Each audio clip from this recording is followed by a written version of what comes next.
it's an old question mark. People talk about should there be a united Irish team.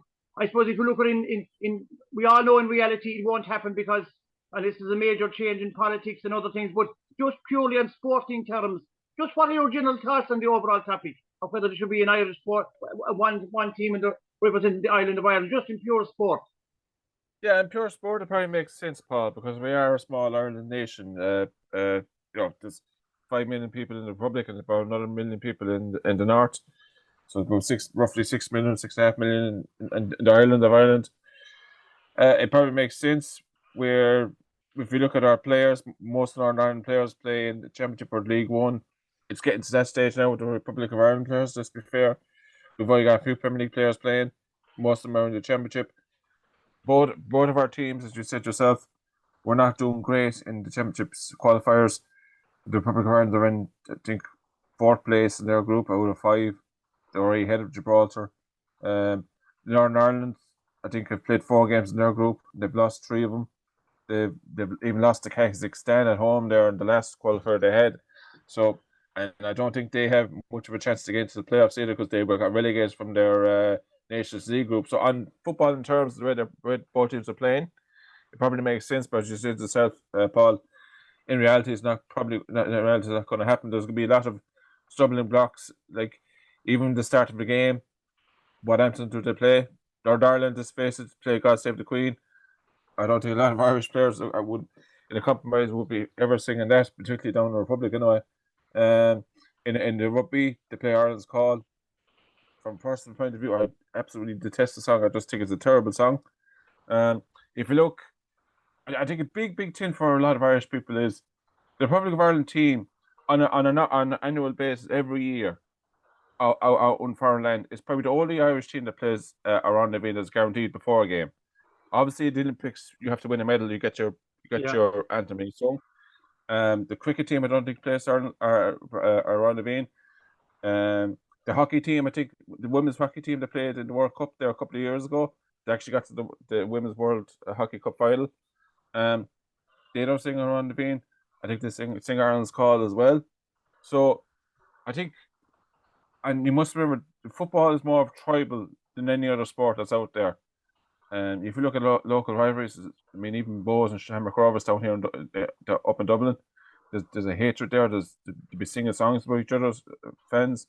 If you think of 30 years ago, Northern Ireland versus the Republic of Ireland, obviously I can't remember, but I've read about it, I've seen clips about it. It was a horrible night up in Belfast. It was nasty. Now I know it was during the middle of the troubles near the end of it, but it was atmosphere from what I hear from people saying it wasn't a nice experience. Now, obviously Ireland got the goal and got to the World Cup finals in 1994 for us, but it's sort of from that sort of area. Both sets of hands, would they get on together with one team? They can get on together with obviously rugby, cricket, whatever. A lot because we have more sports in Ireland play under an Irish banner.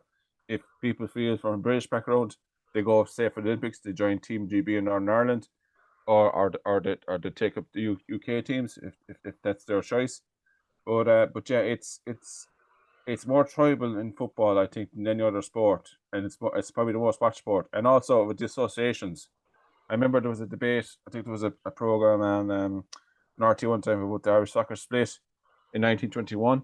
It was under the one emblem, and then because it was under Ireland, and then because people down south were thinking people in Belfast were making all the rules to getting all the best players, so the split, the FAI Association of Ireland, was formed in 1921, and since then they've had their own 2 organisations. Particularly, I think it's in the 50s. I think UEFA said, look, the team in the north is going to be called Northern Ireland, and the team in the south is going to be called the Republic of Ireland, because you had a fiasco, Paul, for a number of years. I think in the 30s and 40s, where players were playing for both teams. Yeah, in fact, cutting across it, there was a famous player called Johnny Carey. He captained Manchester United to win the cup in 48, I think. And he played around that time. He would play 1 week.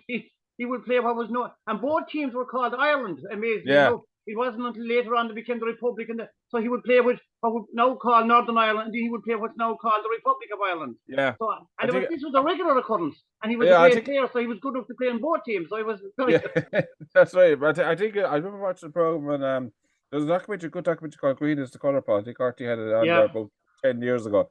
And I think it mentioned in the programme that I think in the 50s or late 50s anyway, UEFA just stepped in and said, look, this is becoming a joke here, right? The team in the north is going to be called Northern Ireland, and the team in the south is going to be called the Republic of Ireland. And I think they stopped that thing from happening because players were getting burned out. 1 week they were playing for the team in the north. But the main thing about it, and you made great points there about the officials and the fans, but actually the players, the majority of the players. So, and you see, Johnny Carey was a famous player. He went on afterwards to be a top manager in different clubs in England. But he was a well-known. I mean, to captain Manchester United and win the cup was huge. He had no problem. Some of the players would have actually had no problem. So there was, but again, it was like, but it's outside. It's the officials and the backrooms and the behind the scenes and the supporters. Maybe the issues would be, but it seems the players. And if you bring it forward to the 80s when Northern Ireland got to the World Cup in '82, there was captained by Martin O'Neill. And again, Martin O'Neill would be from Derry, where he represented Derry in an All-Ireland minors final. And you had Pat Jennings. So there was a big mixture of the players from, we'll say, both traditions, we'll say. So I think Jerry Armstrong was part of that team as well, wasn't he? Yeah. Yeah, and then if you go back to the 1970s, there was a trial match. They were called Shamrock Rovers, and they played Brazil in a friendly. And of course, you had the great George Best, you had Johnny Giles. There was great players. With Northern Ireland said, they have some outstanding players. So they came on together under this Shamrock Rovers team. But again, I suppose if you look at it in the past, Northern Ireland have produced outstanding players. I suppose George Best is the standout, but they would have produced other brilliant players. Pat Jennings, you had Pat Rice, and I hate names because I'm going to forget someone for surely. Jerry Armstrong got the famous goal in Spain, we'll say in '82. So Northern Ireland has a history of producing great players over the years, and the Republic would have produced great players in our memory, even Liam Brady as well, just for example. But it seems now in recent times that both teams are slipping down the rankings and the players are just not at the same quality. Well, it's just not the same quality. Of course, football's got more global. English clubs in particular, like a lot of our players have relied in England for so long now, going over, and they were able to get in. Like if you look at you said yourself, Northern Ireland teams of '82 and '86. I think they qualified Mexico '86 as well.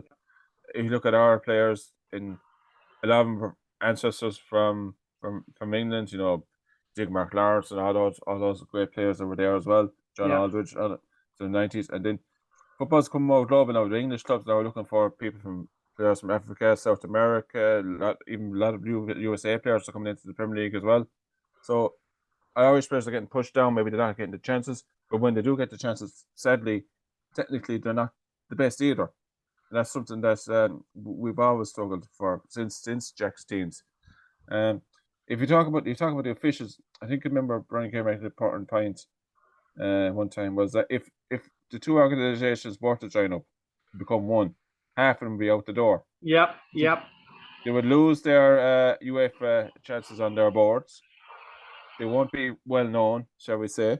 Yeah. Like a certain FAI chief executive was one time. He was on the board of UEFA as well. So again, top dollar. So you have to see it from a selfish point of view as well. If they do join up, it's not in their best interest because half of them are going to be out the door, lose their jobs because you can't have the amount of boards that they have up in the Northern Ireland, like the Irish FA and the FAI Association down here in Ireland.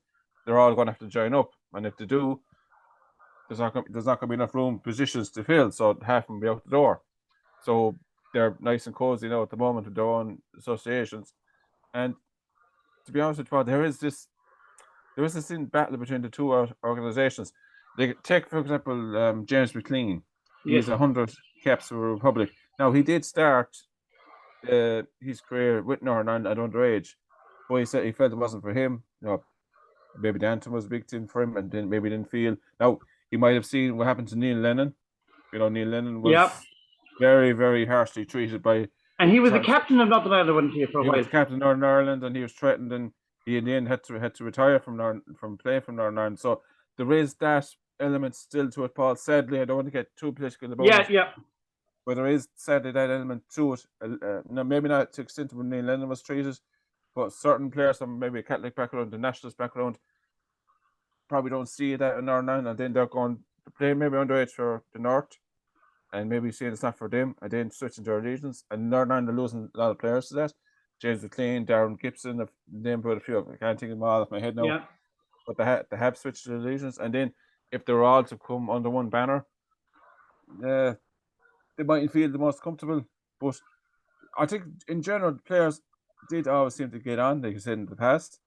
And I presume they get on. I presume they're not. Obviously, there's rivalry there and stuff like that. Probably it always would be. I think there was a friendly. I think the last time they played each other was in 2018. And as a matter of fact, I think it was a team managed by Michael O'Neill managed Northern Ireland at the time, and Matt O'Neill managed the Republic, and then Northern Ireland should have won again. They were by far the better team, but they ended up drawing the game 0-0. But I think both sides now were at a low ebb now. Probably, if you look at the UK and Irish teams, if England way ahead of everybody else, then Scotland are making great progress. Wales have fallen back a little bit, but they're still better than the two teams on this island. Then you have either Northern Ireland or Republic.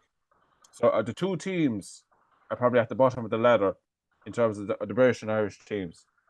If they're joined up, maybe they might look better. But in reality, Paul, like we said, it's probably not going to happen anytime soon. Certainly, there's a bit of politics involved. The anthem, what colours do we wear? Well, so you know, you say what colours we wear. They have the screen right in front of you. The original colours were blue. That's an old jersey from the early 1900s. So if you were going to go, if this hypothetical team came about, I think there's your colours straight away. It's the original colours of St. Patrick, I believe. Yeah, that's right. I think it's the original colour of Ireland was blue, and then the whole Patrick became green. I think the Irish original colours in general as a country was blue in the past. I think something like that, and then became green with St. Patrick. I don't know exactly, but yeah, it's a hard. I don't know what to think yourself, Paul. Because I suppose if it was going to happen, it'd have to happen all the way down along the line. The underage teams, and eventually the League of Ireland and the league in the Northern Ireland League would have to merge as well. To be no good just having one international team, the whole team would have to. And you made a great point there. If everything is merged, half the people are going to be out of a job. You talk to secretaries, the logistics, the people doing the coaching, all the various, the chairman, the boards, all up along different. Half of them would immediately be sacked. And as you know, turkeys don't vote for Christmas. I've never had a vote anywhere. So people, the little jobs will be on the line. So that's the bottom line. I think that's what the main reason. It just won't happen that way. As you said, people from getting on boards and UEFA and other committees have to immediately be gone to see. So I think that's the main reason it won't happen. But in sporting terms, I think it would be a huge benefit if it was all the way down along the line, under 21, under 19, under 17s, and the League of Ireland and the Northern Ireland League coming together. I think that would be, ultimately, it would have to improve, because there is a history and tradition of, and I always talk about this, you can't buy that. Going back, I know George Best is probably the outstanding, but going way back to Northern Ireland qualified to 1958 World Cup, they're outstanding players. You go back to the history in the English soccer, the various teams, their captains, some of their star players. I already mentioned Johnny Carey, captain Manchester United, was one of the most famous clubs always. The great Liverpool teams had Irish players. There's a famous one with Arsenal in the late 70s. The starting team, at that time, you had a panel maybe of only 14 or 15. There were 6 players from the island of Ireland on the starting Arsenal team. You had, from the Republic, you had Liam Brady, Frank Stapleton, and David O'Leary. And then from the Northern Ireland, you had Pat Jennings, you had a guy called Pat Rice, and then another fella called Sammy Nelson on the starting team. So it just goes to show there is a huge history there, and there is tradition there, and you can't buy that. So I think if they did come together, and if we just look in pure sport, I still think it would improve over a period of time. But that's just my opinion.